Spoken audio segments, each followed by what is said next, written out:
total fraqueza, Senhor, e reconhecimento dos meus inúmeros pecados, Senhor. Senhor, nos perdoa todas as vezes que buscamos satisfação nas coisas terrenas, sendo que o Senhor tem tanto nos ensinado que a verdadeira satisfação está nas coisas que são do alto, Pai. Ó Senhor, perdoa a nossa falta de dependência do Senhor. Nos ajude, Senhor, a termos atitudes e decisões que são frutos de oração. Pois todas as vezes que não vigiamos e oramos, nós caímos em tentação, Senhor, e envergonhamos o Teu santo nome. Por isso eu te peço, Pai, nos ajude a depender de Ti, e somente de Ti, das nossas decisões. Como disse o nosso amado irmão do passado, Senhor, eu posso fazer muitas coisas depois de orar, mas não posso fazer nada sem antes ter orado. Ó Senhor, que essa verdade seja uma realidade nas nossas vidas, Senhor.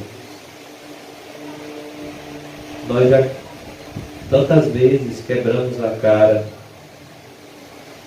quando damos qualquer passo, Senhor, qualquer passo sequer, sem antes orar. Por isso eu te peço, Senhor, perdão, por não me dedicar como deveria no lugar secreto de oração, Senhor.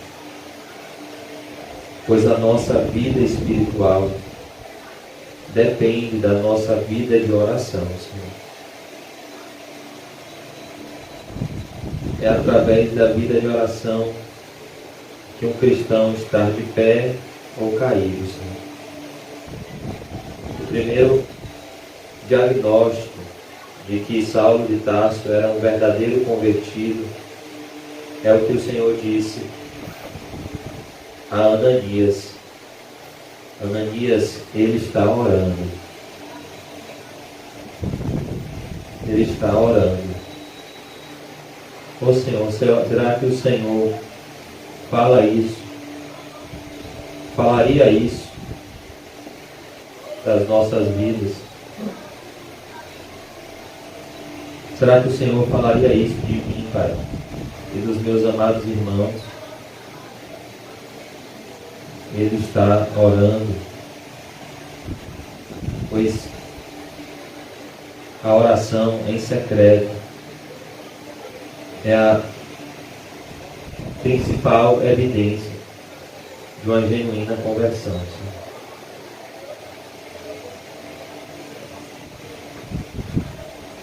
Pai nosso, que estás nos céus, santificado seja o Teu nome.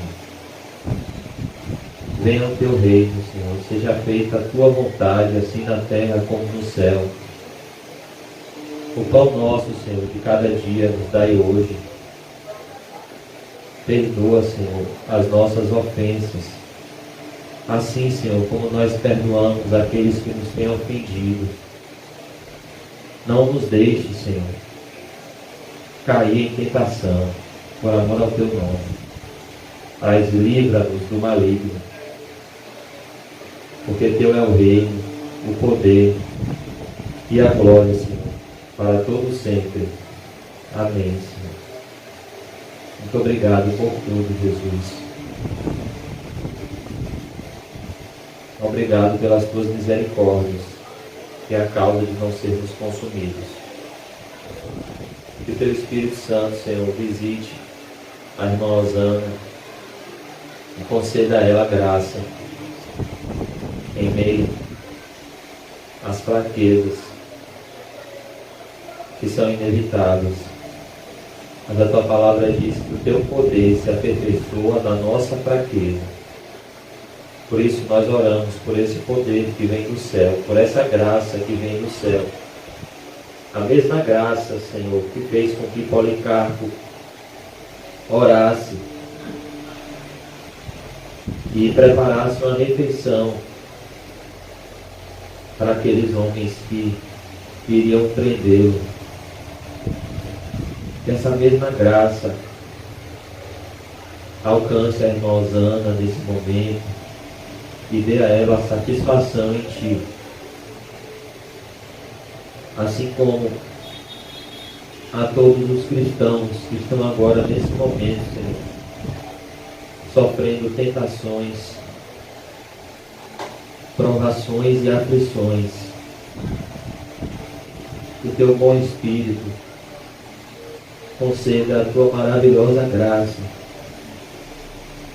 que transforma, às vezes, não a circunstância, mas transforma o coração. Visita, Senhor, os cristãos que estão na Ucrânia e estão vendo, Senhor, a incerteza das coisas materiais, pois eles estão perdendo tudo do dia para a noite. Eu peço para que o Senhor encha os pastores que estão nesse país, aqueles que o Senhor chamou, Pai, com a santa vocação, aqueles que o Senhor elegeu antes da fundação do mundo, com essa missão, aqueles que o Senhor apresenta em Apocalipse, que está dentro das Suas mãos, Jesus.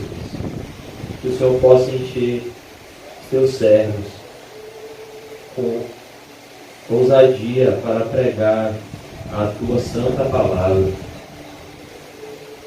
e para direcionar a igreja para o caminho santo da salvação em meio a este momento de intensa aflição, Senhor. E através desse sofrimento, a fé dos nossos irmãos seja fortalecida. E que o Senhor nos prepare para momentos como esse, Senhor. Pois é para isso que fomos chamados, para Te glorificar e para combater o bom combate da fé em meio às guerras. Pois embora não estejamos diante de uma guerra física declarada, Senhor, todos nós estamos diante de uma guerra declarada no mundo espiritual. Como nós aprendemos ontem, onde existe um valente que Tua palavra apresenta como um dragão vermelho, como um leão que ruge, como uma serpente. E ele tem, Senhor, uma capacidade de persuasão muito maior do que possamos pensar ou imaginar. Nossa única esperança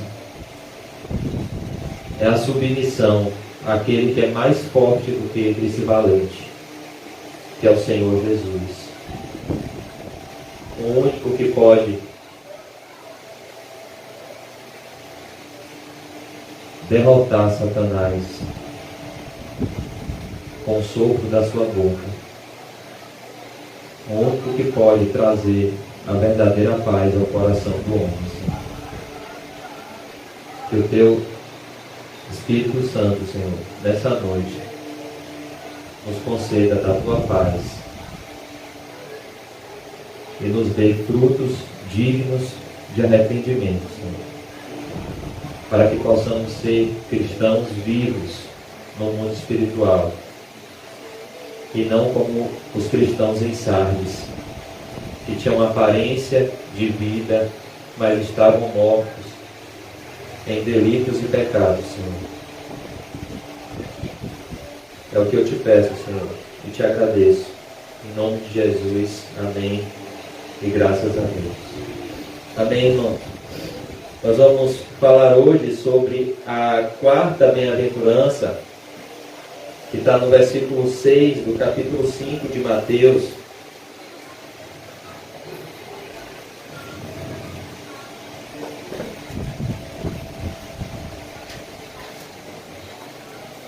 Mateus 5, verso 6. E essa bem-aventurança é a última bem-aventurança que trata do nosso relacionamento com Deus.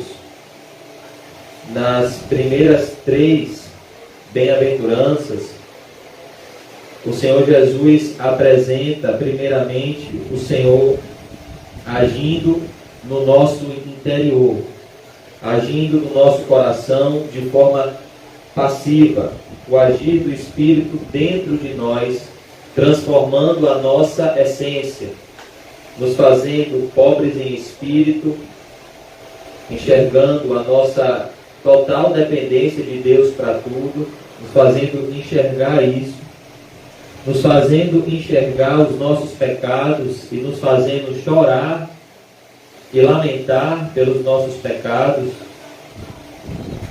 nos fazendo ter o fruto do Espírito, que é domínio próprio, nos fazendo reagir corretamente diante das ordens do Senhor Jesus. Bem-aventurados os mansos, porque eles herdarão a terra.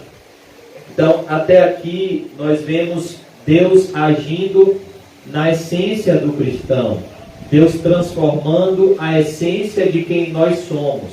Deus nos transformando em novas criaturas. Então, a velha criatura, ela é essencialmente, o homem natural, ele é essencialmente orgulhoso. Jesus nos transforma em pessoas humildes, que dependem dele para tudo. Essencialmente, o homem, ele não chora pelos seus pecados, como ele sente prazer nos seus pecados. O Espírito Santo faz com que o homem tenha nojo do pecado e chore pelos seus pecados, com que o homem tenha arrependimento e contrição de coração. O homem natural, ele é rebelde às leis de Deus e às ordens de Cristo. O Espírito Santo faz com que sejamos mansos, obedientes às ordens do nosso Salvador, para que então recebamos a terra por herança. E agora, o Senhor Jesus vai apresentar a quarta bem-aventurança, que é uma bem-aventurança ativa. Aqui, o Senhor Jesus não vai mais falar do Senhor trabalhando em nós, mas através de nós. O Senhor Jesus vai alcançar aqui as nossas ações. Bem-aventurados os que têm fome e sede de justiça, porque eles serão fartos. Essa bem-aventurança é a última bem-aventurança que trata diretamente com o nosso relacionamento com Deus. As primeiras 4 bem-aventuranças falam do nosso relacionamento com Deus. As últimas 4 bem-aventuranças falam do nosso relacionamento com o próximo, mostrando qual é o principal de todos os mandamentos. Amar a Deus de todo o coração, alma, força e entendimento, e daí então amar o próximo como a si mesmo. Que primeiro o homem precisa entrar num correto relacionamento com Deus, para que depois ele entre num correto relacionamento com o seu próximo. Por isso que quando essa ordem é invertida, tudo é um fracasso. Quando o homem tenta amar ao próximo sem antes amar a Deus, ele na verdade está odiando o seu próximo. E essa bem-aventurança é a última bem-aventurança que fala do nosso relacionamento com Deus. A partir da próxima bem-aventurança, o Senhor está falando diretamente do nosso relacionamento com o próximo. Felizes os que têm misericórdia, felizes os que têm um coração puro, Felizes os que são pacificadores, felizes os perseguidos por causa da justiça. E hoje nós vamos ver essa bem-aventurança que fala da nossa santificação, da vida prática do Filho de Deus, a santificação, sem a qual ninguém verá ao Senhor. Por isso, o Senhor Jesus apresenta o caminho da verdadeira felicidade, trazendo para a gente as duas necessidades vitais da vida humana: comida e bebida. E ele mostra essas necessidades vitais da sobrevivência do corpo para nos ensinar das necessidades vitais da sobrevivência da nossa alma. E aqui o Senhor Jesus ele vai falar dos nossos desejos. Ele vai mostrar aqui como o cristão regenerado, ele recebe da parte de Deus novos desejos, novas vontades, novos anseios, de tal maneira que se nós, após a fé cristã, temos os mesmos desejos antes de sermos cristãos, nós ainda não somos genuinamente convertidos, porque a Bíblia diz que se nós já ressuscitamos com Cristo, nós devemos buscar as coisas que são do alto. Então, nessa bem-aventurança, o Senhor Jesus está falando dos desejos do coração, como o Senhor, quando nos regenera, Ele muda os nossos desejos. O coração que tinha prazer na injustiça, agora ele tem fome e sede, ele tem desejo por justiça. E essa é a evidência de um filho de Deus, e esse é o caminho da verdadeira felicidade: a justiça, a vida reta, a vida santa. Nós não devemos buscar a felicidade como prioridade. Nós devemos buscar a santidade como prioridade. E quando formos santos, inevitavelmente seremos felizes. A grande questão é que normalmente nós invertemos a ordem. Buscamos a felicidade ao invés da santidade. Então, nós nos tornamos pessoas infelizes.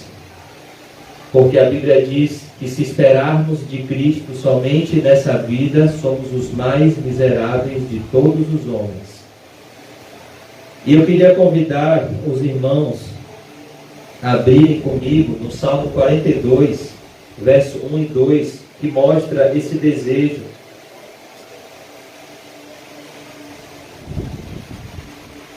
Salmo 42,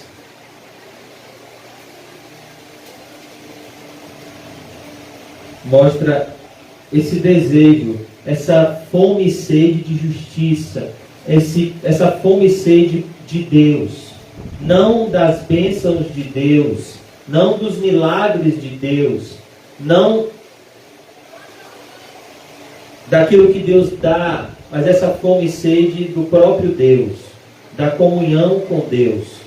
É esse o coração dessa bem-aventurança, esse desejo santo que Deus coloca no coração daquele que Ele chama de ter comunhão com Ele. Salmo 42, verso 1, o título desse salmo na minha Bíblia está assim: a alma anela por Deus. A alma que anseia por Deus. E olha o que diz o verso 1: como suspira a corça pelas correntes das águas, assim por ti, ó Deus, suspira a minha alma. Como suspira a corça pelas correntes das águas. Por que a corça suspira pelas correntes das águas? Porque se ela não beber água, ela morre. Então ela busca água na frente de todas as outras coisas. Porque se ela não beber água, ela morre. Então, a fome e sede bem-aventurada não é qualquer fome nem qualquer sede. É aquela fome e aquela sede que o filho pródigo sentiu quando ele desejava as alfarrobas dos porcos e ninguém lhe dava nada. E ele sabia que ele iria morrer de fome. Então o filho pródigo não tinha cabeça para pensar em outras prioridades, porque o seu estômago pedia alimento. E o que é que o patrão dele dava? As alfarrobas dos porcos, que não saciava a sede dele. Então, de forma desesperadora e como prioridade, ele buscou um reencontro com seu pai. Ele planejou isso na sua mente. Quantos trabalhadores do meu pai têm pão com fartura e eu aqui estou morrendo de fome? Essa é a fome e sede bem-aventurada. É a fome e sede que está morrendo. É como aquela criança na África que está morrendo de fome e precisa desesperadamente de comida. Essa é a fome e sede que o Senhor Jesus está falando, que a alma sente pela presença de Deus quando ela é regenerada. O filho pródigo, ele não podia buscar outra coisa senão a casa do pai, porque ele estava morrendo de fome. Da mesma forma, essa corça está suspirando pelas correntes das águas, porque ela está morrendo de sede. E essa fome e sede bem-aventurada é quando nós enxergamos que nós precisamos desesperadamente da presença de Deus, porque a nossa alma está morrendo e perecendo sem a presença e a glória de Deus. Porque a nossa alma está faminta, está sedenta da presença de Deus, que é a única coisa que preenche o vazio do nosso coração. Salomão buscou preencher esse vazio nas riquezas, nos prazeres, na inteligência humana, e ele disse que tudo era vaidade. Por quê? Porque Deus colocou a eternidade no coração do homem, e nada daqui dessa terra pode preencher esse vazio. Somente Deus pode trazer essa satisfação, pode trazer essa fartura, aonde a alma pode dizer: estou farto, estou satisfeito. O Senhor é o meu pastor e de nada sentirei falta. Bill Gates não pode dizer isso. Os homens mais poderosos do mundo, eles não conseguem dizer isso. Porque a verdadeira satisfação está no correto relacionamento com Deus.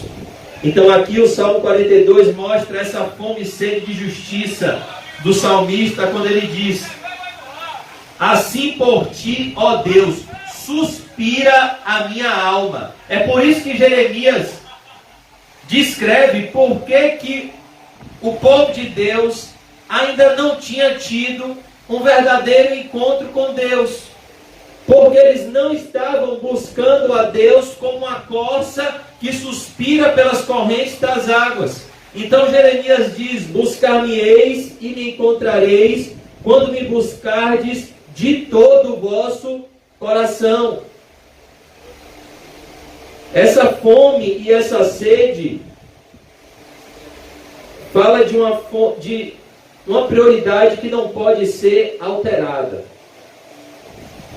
Você já viu alguém que está morrendo de fome pensar em outra coisa a não ser comida? Essa pessoa está morrendo, tem meses que ela não come. Ela fica delirando. Uma pessoa que está morrendo de sede. Você pode colocar uma Ferrari diante dele, ele diz: não, eu não tenho nem força para dirigir essa Ferrari, eu quero água. Eu preciso me hidratar, eu estou morrendo. É essa fome, essa sede que é bem-aventurada. Assim por ti, ó Deus, suspira a minha alma. A minha alma tem sede de Deus, do Deus vivo. Quando irei e me verei perante a face de Deus?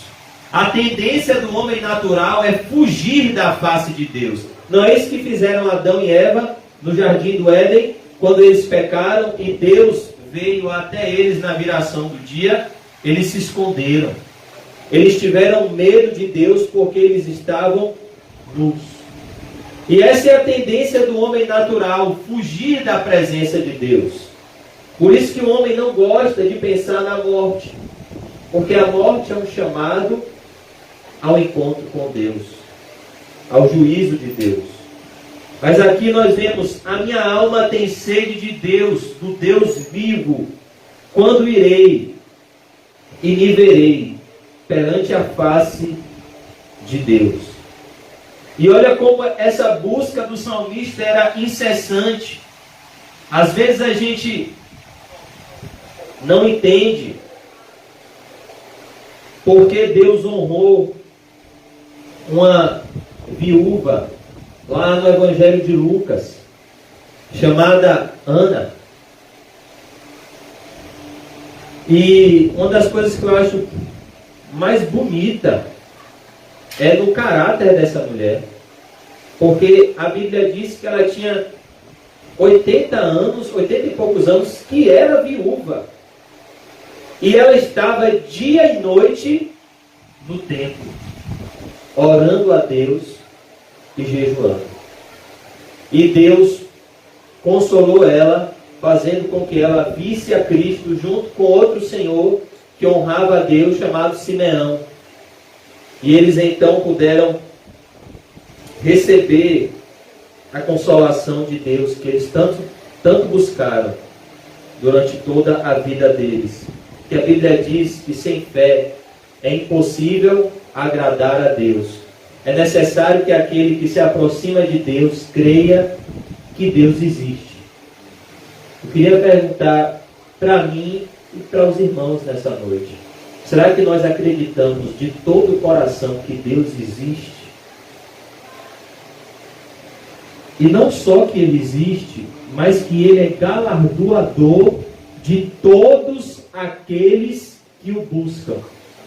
Todos aqueles que buscam a Deus não saem da presença de Deus de mãos vazias, mas Ele é galardoador. As minhas lágrimas têm sido meu alimento dia e noite. Verso 3: enquanto me dizem continuamente: o teu Deus, onde está? Lembro-me destas coisas e dentro de mim se me derrama a alma, de como passava eu com a multidão de povo e os guiava em procissão à casa de Deus, entre gritos de alegria e louvor, multidão em festa. Verso 5: por que estás abatida, ó minha alma? Por que te perturbas dentro de mim? Espera em Deus, pois ainda o louvarei. A Ele, meu auxílio e Deus meu. Essa é a fome e sede bem-aventurada. Eu queria convidar os irmãos a abrirem comigo em Êxodo 33, a partir do verso 1. Nós vamos ver um exemplo prático dessa bem-aventurança, dessa fome e sede por Deus que nós devemos buscar, sendo que o diabo, irmãos, ele tem um inibidor de apetite que funciona, que são os prazeres do mundo. O diabo, muitas vezes, com os prazeres pecaminosos, consegue inibir o nosso apetite por Deus. E a gente fica sem essa fome e sede bem-aventurada, sem esse primeiro amor, sem essa primazia de Cristo no nosso coração. a gente coloca Cristo em segundo lugar. Por quê? Porque o prato que o diabo oferece nos concede a satisfação que encontraríamos em Cristo. Apesar dessa satisfação ser falsa, ser uma cisterna rota que não pode reter água. Verso 1 do capítulo 33. Disse o Senhor a Moisés, o bem-aventurado aqui é Moisés: vai, sobe daqui, tu e o povo que tiraste da terra do Egito, para a terra a respeito da qual jurei a Abraão, a Isaque e a Jacó, dizendo: a tua descendência a darei. Enviarei o anjo adiante de ti. Olha o que Deus está dizendo: Moisés, eu não vou mais. Esse povo é de dura cerviz, eu vou enviar um anjo. Lançarei fora os cananeus, ou seja, eu vou dar prosperidade. Eu vou dar prosperidade ao povo. Eu vou dar vitórias ao povo. Eu só não vou dar mais, Moisés, a minha presença. Então vocês vão ter vitórias, vocês vão ter prosperidade, vocês vão ter saúde, mas vocês não vão ter mais a minha presença. Vocês vão ter um anjo. Lançarei fora os cananeus, os amorreus, os heteus, os ferezeus, os heveus e os jebuseus. Sobe para uma terra que manda leite e mel. Eu não subirei no meio de ti, porque és povo de dura cerviz, para que não te consuma eu no caminho. Olha o que Deus está dizendo. Eu não irei com vocês, Moisés. Eu enviarei um anjo. Esse anjo vai dar vitória para vocês. Mas a minha presença não estará com vocês, porque se a minha presença estiver com vocês nesse momento, no pecado, a minha presença vai consumir vocês. Porque Deus é santo, santo, santo. Ouvindo o povo estas más notícias, olha que coisa, isso é uma má notícia. Ter os benefícios de Deus sem a comunhão com o próprio Deus é uma má notícia. Ter prosperidade sem comunhão com Deus é uma má notícia.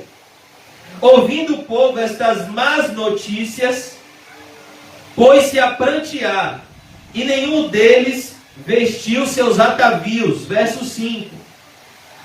Porquanto o Senhor tinha dito a Moisés: dize aos filhos de Israel: és povo de dura cerviz. O que é um povo de dura cerviz? É um povo que não se arrepende. É um povo que não obedece. É um povo rebelde. É um povo teimoso. É um povo que insiste no caminho da rebelião. É um povo obstinado. É o oposto da perseverança. É a obstinação. É aquele que não desiste de fazer o mal. É aquele que não desiste de desobedecer. Se por um momento eu subir no meio de ti, te consumirei. Tira, pois, de ti os atavios, para que eu saiba o que te hei de fazer. Então os filhos de Israel tiraram de si os seus atavios, desde o monte Horebe em diante. Eles tiraram as vestes corretas para estar na presença de Deus. Deus mandou que eles fizessem isso para mostrar que diante de Deus eles estavam nus. Eles estavam sem justiça. Eles estavam sem comunhão com Deus. Ora, Moisés, verso 7, costumava tomar a tenda e armá-la para si, fora, bem longe do arraial. O que significa isso? Mateus 6, verso 6. Entra no teu quarto, em secreto, conversa com teu pai, em secreto, o seu pai que te vê em secreto te recompensará. A Bíblia diz em Lucas 5, 16, que Jesus se retirava para os lugares solitários e ali orava. A Bíblia diz em Marcos 3 que Jesus passou a noite inteira, Jesus passou a madrugada em claro, em vigília, orando E após essa noite de oração, ele chamou os apóstolos, cada um, nome por nome. Isso mostra como nós devemos nos separar dos homens para termos comunhão com Deus. Nós devemos ter momentos a sós com Deus. Precisamos ter essa primazia, como Moisés aqui. Ele se separou para longe do arraial, porque os homens não são, a raça humana não é digna de confiança, em todos os sentidos, mas Deus é digno de toda a nossa confiança.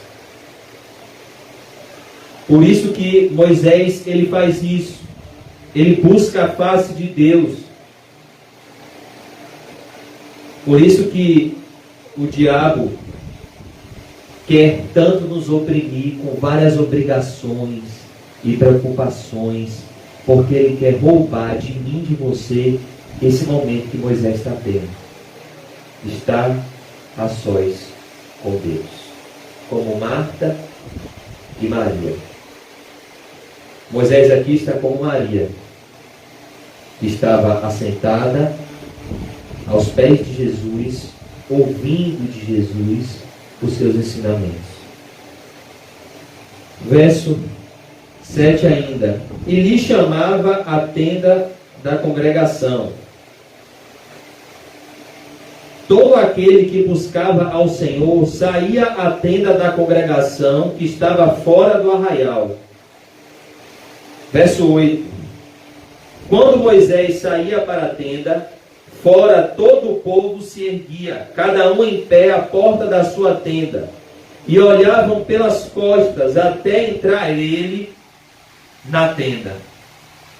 As pessoas não podiam olhar de frente, porque elas estavam sem a presença de Deus. Uma vez dentro, Moisés da tenda, descia a coluna da nuvem. O que significa isso? A Shekinah, a presença de Deus que estava sobre Moisés. E punha-se à porta da tenda. E o Senhor falava com Moisés. Verso 10. Todo o povo via a coluna de nuvem que se detinha à porta da tenda. Todo o povo se levantava e cada um à porta da sua tenda adorava ao Senhor. Falava o Senhor a Moisés, face a face, como qualquer fala a seu amigo. Olha que coisa linda. Falava o Senhor a Moisés, face a face. Por isso Moisés tinha satisfação. Isso daqui fazia de Moisés muito mais rico do que os tesouros do Egito. Muito mais rico do que Faraó. Por isso a Bíblia diz que ele renunciou tudo que ele renunciou, porque ele contemplava o galardão. Ele estava firme, não temendo a cólera do rei, pois ele estava como quem via o invisível. E tudo que acontece no mundo físico é consequência do que antes acontece no mundo espiritual. Por isso que o temor a Deus nos liberta do temor aos homens. Por isso que Moisés não tinha medo da cólera de Faraó, porque ele estava face a face na presença de Deus. Faraó, irmãos, era mais poderoso, para vocês terem ideia, que Vladimir Putin. Faraó era um líder mundial. Faraó era mais poderoso que John Biden. E Moisés não temeu a cólera de Faraó, porque ele estava diante daquele que disse a ele: eu sou o que sou. Diz a Faraó, Moisés, que o eu sou te enviou. E cada um à porta da sua tenda adorava ao Senhor. Falava o Senhor a Moisés face a face, como qualquer fala a seu amigo. Isso é oração. Intimidade com Deus. Oração não é um monólogo. Oração é um diálogo. Onde nós somos confortados, exortados, transformados, direcionados. Então voltava Moisés para o arraial. Porém o moço Josué, seu servidor, filho de Num, não se apartava da tenda. Verso 12. Essa parte é que eu acho mais linda, que mostra a fome e sede de justiça. Disse Moisés ao Senhor, perceba o que é a oração. A oração é um diálogo. Volte para o versículo 1 do capítulo 33. O versículo 1 do capítulo 33 diz assim: Disse o Senhor a Moisés. Amém? Agora nós vamos ver o verso 12. Disse Moisés ao Senhor. Agora chegou a hora de Moisés falar. Isso é oração. Deus fala e nós também falamos. Por isso que a Bíblia diz: não andeis ansiosos por motivo algum. Antes, apresente em tudo diante de Deus as vossas petições, com súplicas e ações de graças. E a paz de Deus, que excede todo entendimento, guardará a vossa mente e o vosso coração em Cristo Jesus. Disse Moisés ao Senhor: Tu me dizes, fazes subir este povo, porém não me deste saber a quem hás de enviar comigo. Olha o que Moisés já começa a interrogar. Sim, o Senhor diz que vai fazer subir o povo, mas quem é que vai comigo? Em outras palavras, o que Moisés está dizendo aqui é: que conversa é essa de anjo? Eu não quero anjo não, Senhor. Eu quero o Senhor. Eu quero a sua presença. Contudo, disseste: conheço-te pelo teu nome, também achaste graça aos meus olhos. Agora, pois, se achei graça, responde a Moisés: Moisés, eu farei a minha bondade, a minha glória passar adiante de ti. Deus atende a oração de Moisés e responde: terei misericórdia de quem eu tiver misericórdia, e me compadecerei de quem eu me compadecer. O que Deus responde a Moisés é: Moisés, sou eu que escolho quem eu vou salvar. Sou eu que escolho quem eu vou exercer misericórdia. E acrescentou: não poderás ver a minha face, porquanto homem nenhum verá a minha face e viverá. Homem nenhum pode ver a face de Deus e viver por conta da santidade de Deus. Por isso que os serafins ao redor do trono, eles cobrem os seus olhos, eles cobrem os seus rostos. Disse mais o Senhor: eis aqui um lugar junto a mim, e tu estarás sobre a penha.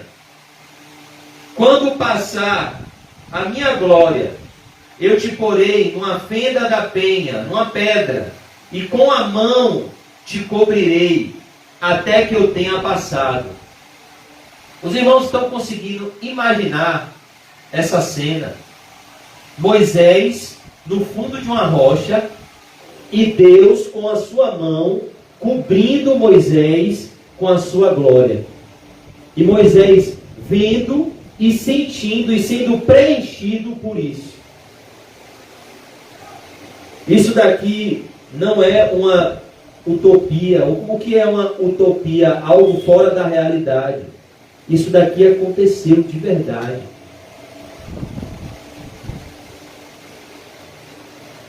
Depois, tirando eu a mão, tu me verás pelas costas, mas a minha face não se verá.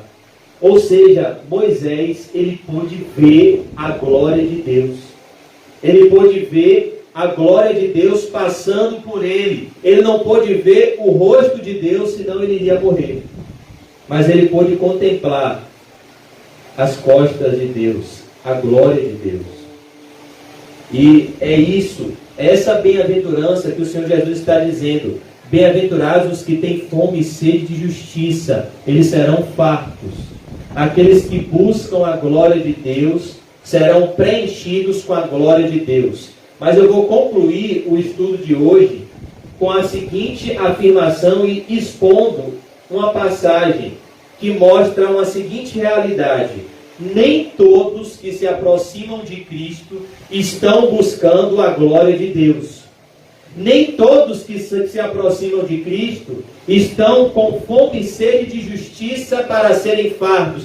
Nem todos estão como Moisés. Rogo-te que me mostre a tua glória. Não. Esses são raríssimos. A maioria das pessoas que se aproximam de Cristo, infelizmente, pela motivação errada. Vamos abrir lá em João, capítulo 6. A gente vai concluir com essa passagem hoje. João, capítulo 6.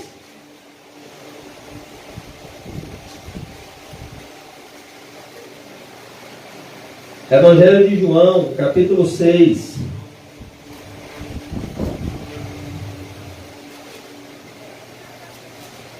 João, capítulo 6, verso 22. Jesus, o pão da vida. Eu creio que todos os irmãos conhecem esse texto. Jesus, o pão da vida. O pão vivo que desceu do céu. No dia seguinte, a multidão que ficara do outro lado do mar, Jesus tinha acabado de multiplicar pães e peixes, Jesus tinha acabado de andar sobre as águas e os discípulos tinham enfrentado uma grande tempestade. E no dia seguinte, a multidão que ficara do outro lado do mar notou que não havia senão um pequeno barco, e que Jesus não embarcara nele com seus discípulos, tendo estes partido sós.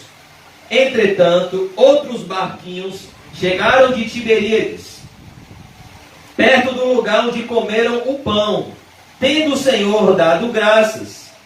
Quando, pois, viu a multidão que Jesus não estava ali, nem os seus discípulos, tomaram os barcos e partiram para Cafarnaum à sua procura. Perceba, aparentemente aqui há um desejo externo por Cristo. Essas pessoas atravessam de barco para se encontrarem com Cristo. Quem são essas pessoas? A multidão que foi alcançada pelo milagre da multiplicação dos pães e peixes. E essa multidão atravessa de barco à procura de Jesus. E tendo encontrado no outro lado do mar, lhe perguntaram, verso 25, Mestre, quando chegaste aqui?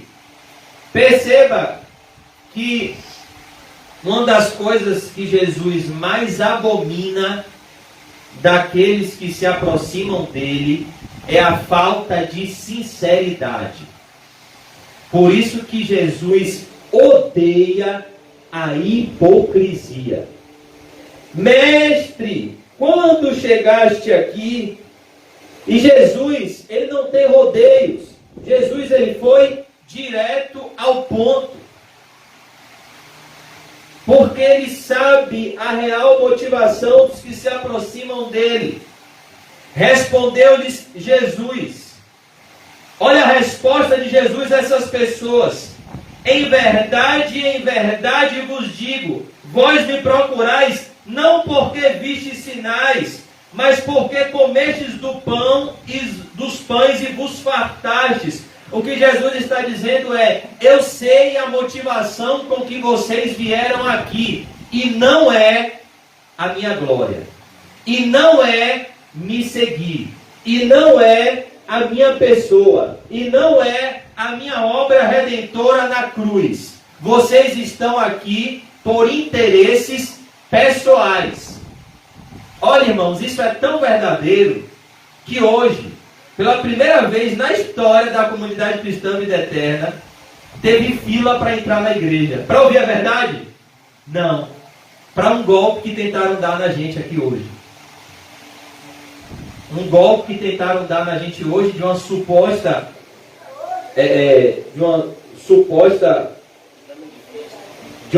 consulta gratuita de exame de vista, que se aproveitaram de um senhor de idade que é frágil.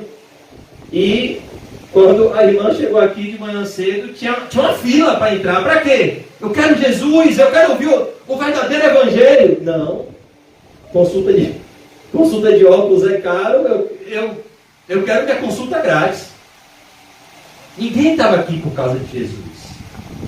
É isso que Jesus está falando a essa multidão. Vocês vieram, mas vocês não querem nada comigo. A maioria das pessoas, irmãos, que se aproximam da igreja, não querem nada com Cristo. Não querem nada com isso aqui, ó. Não querem nada com a cruz. Vem para Jesus porque Ele pode melhorar a vida.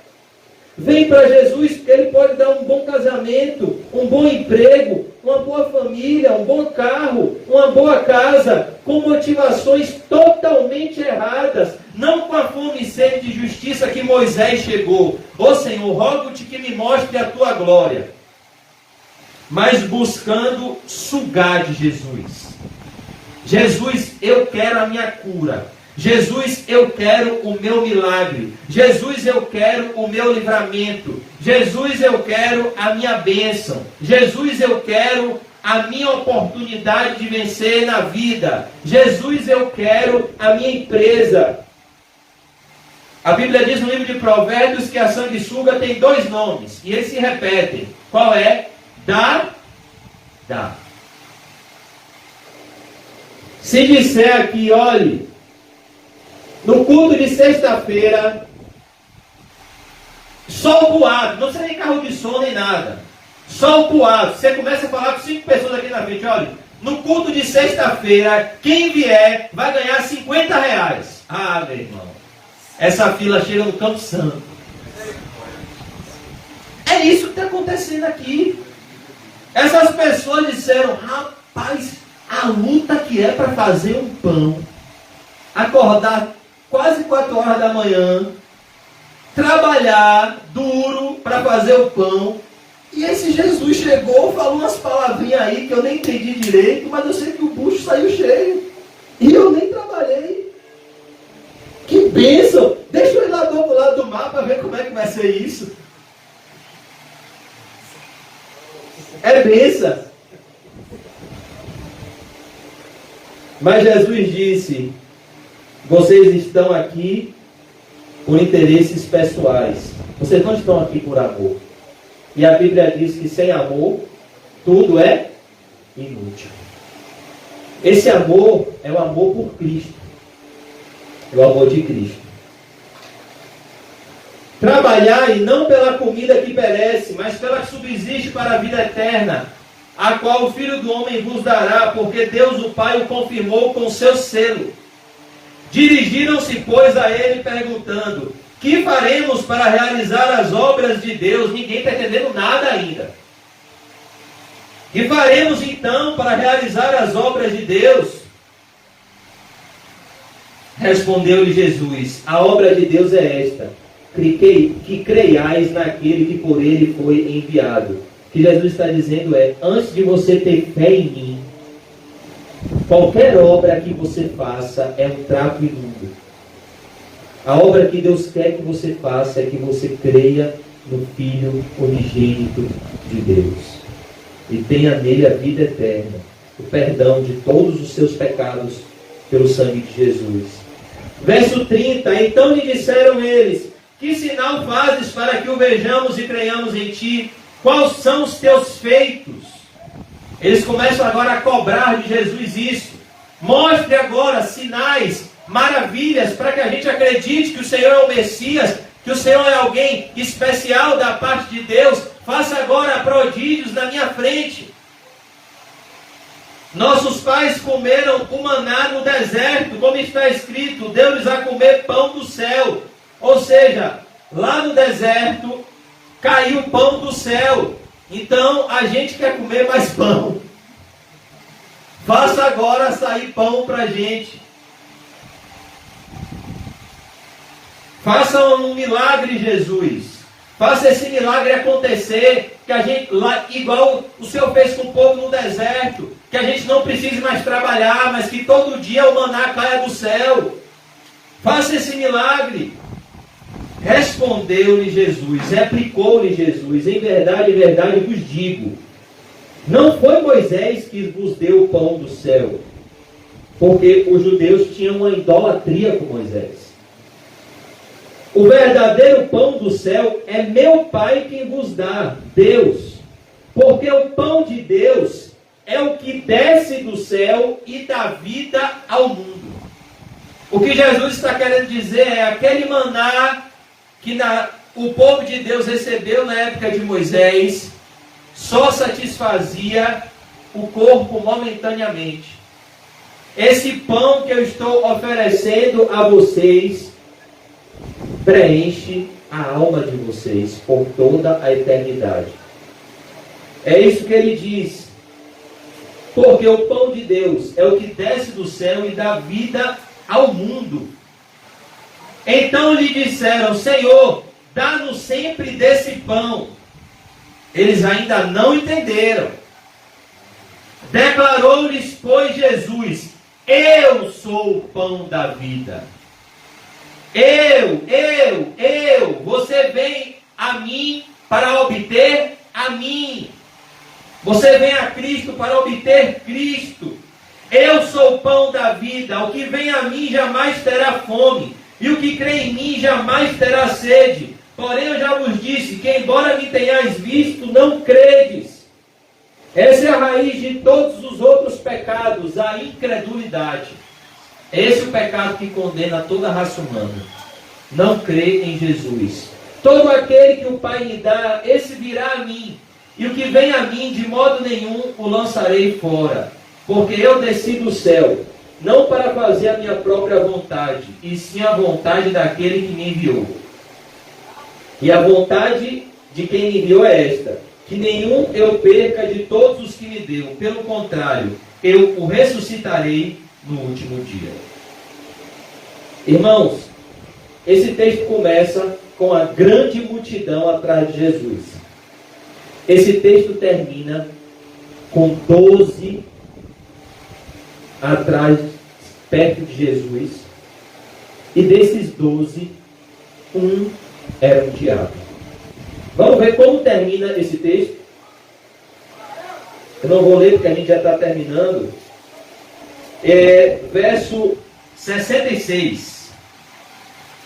À vista disso, de que Jesus ele foi mais enfático. Jesus disse assim, em verdade vos digo, se não comerdes a minha carne e não beberdes o meu sangue, vocês não terão vida em vós mesmos. Porque a minha carne é verdadeira comida e o meu sangue é verdadeira bebida. O que Jesus estava dizendo é, se vocês não se alimentarem da minha obra redentora na cruz do Calvário, se vocês não se alimentarem de Cristo e este crucificado, vocês não terão a vida eterna. E é isso que eu tenho para dar para vocês. Uma cruz para carregar, é por isso que ela está aqui hoje, que cada um aqui hoje vai sair com a sua. Uma cruz para carregar, perdão para todos os seus pecados e vida eterna. Amém? É isso que Cristo tem para dar. Essa é a promessa que Ele nos fez, a vida eterna. Jesus não prometeu aqui, pelo menos na minha Bíblia, Ele não prometeu casamento para todo mundo, Ele não prometeu casa própria para todo mundo, não é isso que Ele está dizendo aqui. Ele não prometeu um emprego, Ele não prometeu um concurso público para todo mundo aqui. Ele prometeu aqui isso, perdão de pecados, vida eterna e uma cruz para carregar. É por isso que quando a multidão e até os discípulos entenderam a mensagem de Jesus. Verso 66. À vista disso, muitos dos seus discípulos, sabe o que é isso? Muitos dos seus discípulos o abandonaram e já não andavam com ele. A multidão aqui já tinha toda ido embora.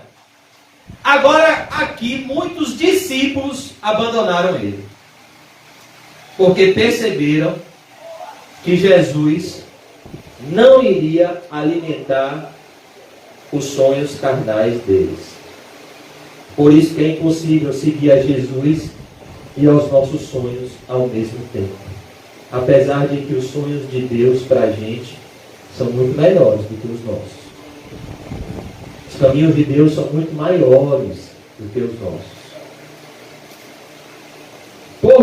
Então, perguntou Jesus aos 12. Olha o que Jesus pergunta aos 12 agora. Só ficou 12. Começou com a grande multidão, só ficou 12. Porventura, quereis também vós outros retirar-vos? Perceba, as pessoas medem o sucesso de uma igreja e de um servo de Deus pela quantidade de quê? Seguidores. Que é um pastor bem-sucedido? É um pastor que tem muitos seguidores. Que é uma igreja bem-sucedida? É uma igreja que tem muitos membros. Jesus é o nosso referencial. E ele morreu com quase nenhum seguidor. Ele morreu na cruz do Calvário. Ele morreu como um criminoso. Foi assim que ele terminou a sua vida. Pedro também. Pedro ainda foi pior, de cabeça para baixo. E os pastores hoje acham que glorificar a Deus é ter uma grande multidão o aplaudindo e o exaltando para uma vida de deleites nessa terra. Não é esse o caminho de Jesus. Vocês perceberam como o caminho de Jesus é um caminho estreito? Jesus aqui só está sendo seguido por 12. Ele foi o quê? Abandonado.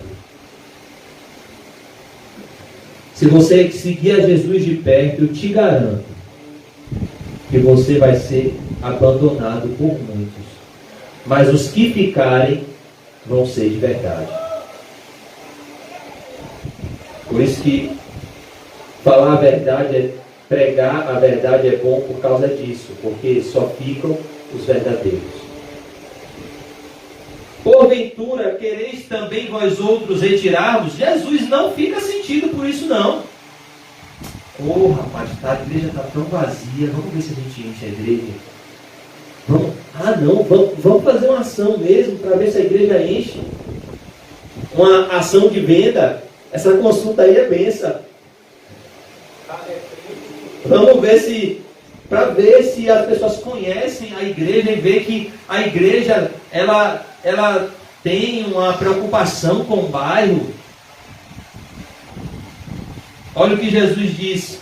Porventura, quereis também vós outros retirar-vos? Jesus pergunta aos 12, vocês não querem ir embora também? Respondeu-lhe Simão Pedro. E Pedro só respondeu isso por causa da soberania de Deus. Porque Pedro fez os cálculos, com certeza a carne dele gemeu, mas olha o que Pedro responde: Senhor, para quem iremos? Por que Pedro responde assim? Porque ele pensou para onde ir. Senhor, para quem iremos? Tu tens as palavras da vida eterna. Sim, Senhor, o Senhor está me convidando para ir embora, mas e se eu for embora? Quem é que vai me dar as palavras que o Senhor me dá? Ninguém. Perceba a diferença de quem segue a Jesus por interesse e de quem segue a Jesus por amor.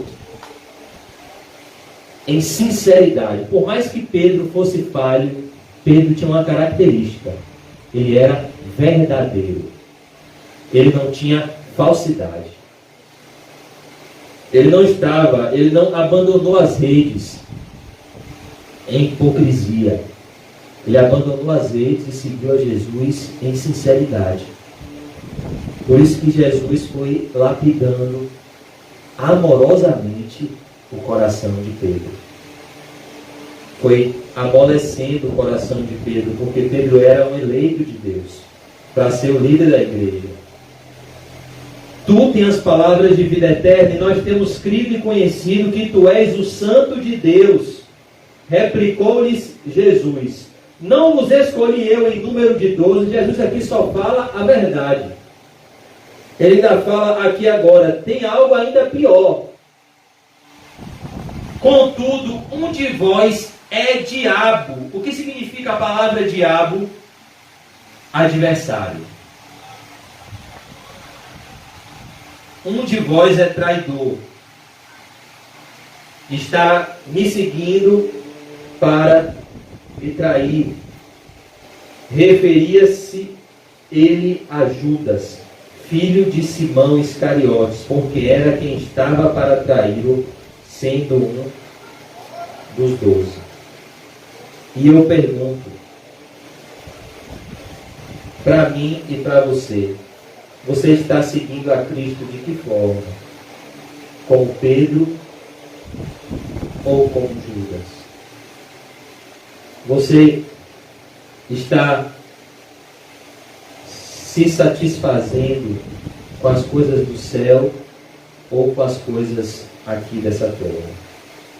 Porque o nosso coração, ele sempre está cheio, ou das coisas do alto, ou das coisas da terra. Por isso que nós precisamos buscar satisfação nas coisas que são do alto, para que quando o diabo venha nos oferecer o banquete do pecado, o nosso coração já esteja preenchido com a glória de Deus. A gente já esteja farto com a presença de Deus. E a gente não apostate, como fez essa grande multidão, muitos dos discípulos e o próprio Judas. Porque essa passagem é o que tem acontecido com o passar dos anos e é o que vai acontecer até a volta de Jesus. O que é que vai anteceder a ascensão do anticristo e a volta de Jesus? A grande apostasia. Então, cada vez mais as pessoas vão aderir à fé e apostatar da fé. Aderir à fé e apostatar da fé. É uma grande, não é uma pequena. É assim que Paulo descreve em 2 Tessalonicenses 2:3. A grande apostasia. Muitos que irão seguir a Cristo por um determinado momento e irão dar as costas para Cristo. E para essas pessoas há um alerta assustador. Lembrai-vos da mulher de Ló. Todo aquele que põe a mão no arado e olha para trás não é apto para o reino de Deus. Somente aquele que perseverar até o fim será salvo. Não adianta ser cristão por um período. Spurgeon dizia: quem tira férias do cristianismo nunca de fato foi cristão. Nós devemos perseverar até o fim. Nós vemos o triste exemplo de Demas, que foi cristão aparentemente por um determinado período, mas em um dado momento ele apostatou da fé. E a causa desse abandono da fé é porque Demas amava o mundo. Demas amava os prazeres desse mundo. E a Bíblia diz: não ameis o mundo, nem nada que no mundo há. Se alguém amar o mundo, o amor do Pai não está aqui. Então, nós temos que tomar muito cuidado E devemos nos examinar se nós temos esse apetite por Cristo ou se nós estamos vindo a Cristo pelos nossos próprios interesses e não os interesses de Cristo. Nós temos que reexaminar o nosso coração. Senhor, eu estou vindo a Ti pela motivação correta. Eu estou vindo a Ti com o coração correto. E se não estamos, podemos orar como Davi. Sonda-me, ó Deus. Vê se há em mim algum caminho mau e guia-me pelo caminho da eternidade. Vê, Senhor, se no meu coração existe alguma motivação errada e me transforma, para que eu possa me aproximar de Ti pela motivação certa, para obter o Senhor e não aquilo que o Senhor dá. Vamos orar. Senhor Deus e Pai, nós Te pedimos perdão, Senhor, pelos desejos enganosos do nosso coração.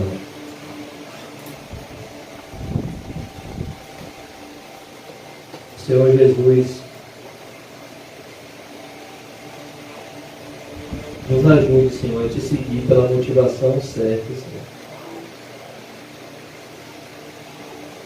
Nos ajude, Senhor, a ter essa fome e sede pela Tua presença e não pelos Teus presentes, Senhor. Pois tudo, Senhor, sem a Tua presença é nada. Mas quando temos a Tua presença, o pouco, Senhor, se torna muito. Nos ajude, Senhor Jesus, a nos aproximarmos de Ti como filho pródigo, que não quer nada a não ser a companhia do Pai, a presença do Pai. Como o filho pródigo, Senhor, que tem fome e sede de retornar à casa do Pai. Que esse arrependimento nos alcance, que o Senhor nos quebrante, Pai, para a Tua glória. Que o Senhor tire a dureza do nosso coração e nos faça Te servir pela motivação certa, por amor a Ti, Senhor, e somente por amor a Ti.